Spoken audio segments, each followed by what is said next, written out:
Donc pour ce faire, j'ai un contrôleur de domaine AD01 qui gère le domaine 26.LAN.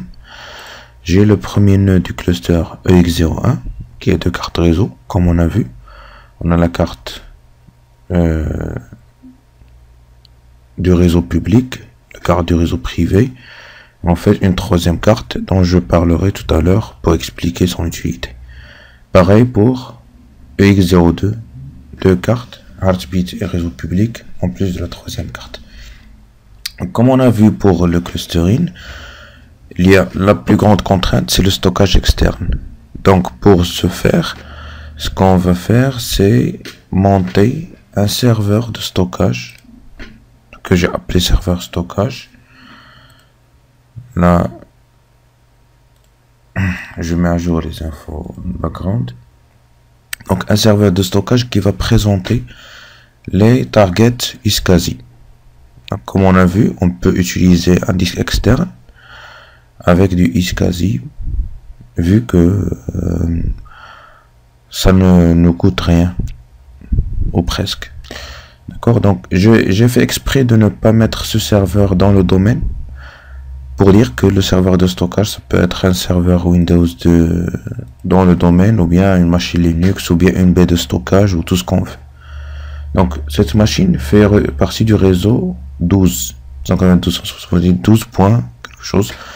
C'est la troisième carte ici, qui n'a pas d'adresse IP actuellement. Donc je vais donner une adresse IP dans le réseau 12, c'est 12.2. Et donc tout pour la machine 2, c'est termine par 2. Pareil pour ici, c'est 12.101. D'accord? Pour repérer la carte réseau, je vous conseille de la renommer quelque chose qui est parlant. Je suis en VMnet 4 storage par exemple. Je vais utiliser le même nom pour la carte ici.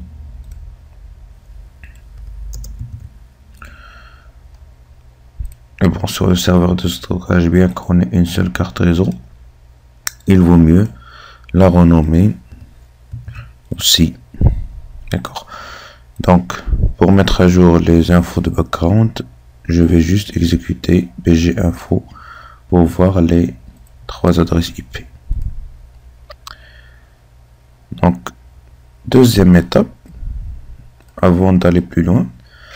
Donc, dans le clustering, on demande toujours à ce que l'adresse IP du Heartbeat ou autre réseau ne soit pas sur le DNS. Donc, pour être sûr que la carte réseau ne sera pas enregistrée automatiquement dans le DNS, on va dans l'onglet DNS et on va décocher la case enregistrer cette connexion réseau dans le DNS. D'accord, on va faire pareil avec la carte stockage et l'interface storage. Avancer, DNS ne pas enregistrer. D'accord, sinon on peut fixer un nom manuellement pour les interfaces.